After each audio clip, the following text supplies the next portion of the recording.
Madame, Monsieur, bonsoir. Bienvenue dans ce point de l'actualité. Le président de la République, Alassane Ouattara, a présidé un conseil des ministres ce mercredi au palais de la présidence de la République au Plateau. Plusieurs décisions prises au cours de la rencontre hebdomadaire. Au nombre de celles-ci, le décret portant modification des modalités d'accès aux prestations de soins de santé de la couverture maladie universelle.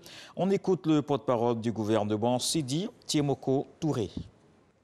Au titre du ministère de l'Emploi et de la Protection sociale, en liaison avec les ministères concernés, le Conseil a adopté un décret modifiant le décret du 25 janvier 2017 fixant les modalités d'accès aux prestations de soins de santé de la couverture maladie universelle. Le décret sus-indiqué prévoit un délai de carence obligatoire de 3 mois pour les personnes de nationalité ivoirienne et de 6 mois pour les personnes de nationalité étrangère avant l'ouverture du droit aux prestations de soins de la CMU. Le présent décret modificatif harmonise la durée du délai de carence pour tous les assurés, résidents nationaux ou résidents non nationaux, afin de le mettre en cohérence avec les standards internationaux en matière de sécurité sociale. Ainsi, le délai de carence obligatoire avant l'ouverture du droit aux prestations de soins de la CMU est d'une période de 3 mois consécutifs à compter de la date de paiement de la première cotisation, tant pour les personnes de nationalité ivoirienne que pour les personnes de nationalité étrangère. Et depuis hier, l'Assemblée nationale examine le projet de loi des finances pour l'année 2021.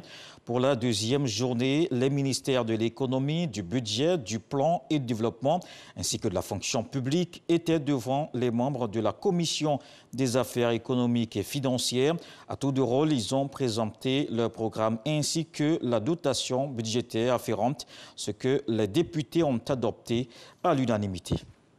Dans le reste de l'actualité, au Burkina Faso, encore 3 jours de campagne avant le premier tour de la présidentielle de dimanche 22 novembre. Une élection couplée avec des législatives sur la ligne de départ. 13 candidats, dont le président Roch-Marc Christian Kaboré qui brigue un second mandat, mais aussi le chef de file de l'opposition Zéphirin Diabré et Edi Komboigo, candidat du CDP, de l'ex-président Compaoré. En ces derniers jours de campagne, l'ambiance s'anime quelque peu à Ouagadougou, la capitale. La communauté économique et monétaire des pays d'Afrique centrale est à Paris. L'organisation cherche des fonds auprès de potentiels créanciers publics et privés.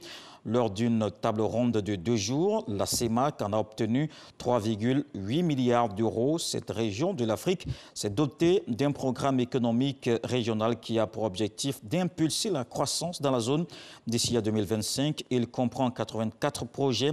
Il s'agit entre autres de moderniser des réseaux routiers reliant plusieurs pays de la CEMAC, de développer la production et l'interconnexion énergétique ou encore de développer la fibre optique. Aux États-Unis, pour terminer, le président élu Joe Biden a nommé une poignée de fidèles soutiens, mais aussi quelques étoiles montantes du Parti démocrate. Ils composeront son cercle de conseillers à la Maison-Blanche, une administration qui fait place aux talents issus des minorités et aux femmes. Joe Biden a déjà son chef de cabinet, des conseillers, un secrétaire général de la Maison-Blanche. D'autres annonces sont attendues dans les prochaines semaines. Tout de suite, les infos régionales. Je vous donne rendez-vous à 20 h pour la grande édition.